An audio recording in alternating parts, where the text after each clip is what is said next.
The credit score is one of the most important things in your home buying process, unless you're buying a property without any mortgage or a loan. The credit score is found in your credit report.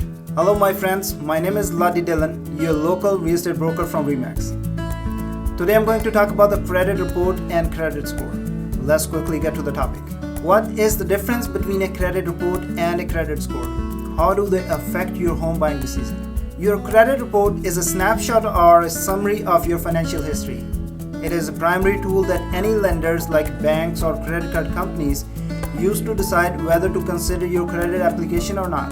What is inside this credit report?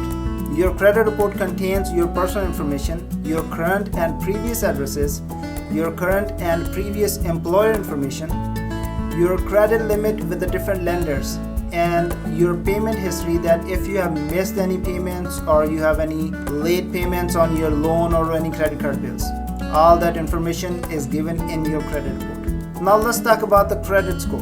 Before that, just one quick second. If you have learned something new from this video, can you please quickly click like and subscribe buttons below so that YouTube can show this video to more people. The credit score is a number value based on your credit history.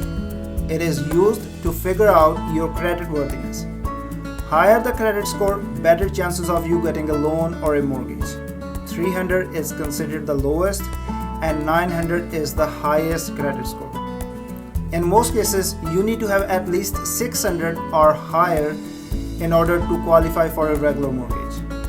There are two major companies that keep track of your credit score.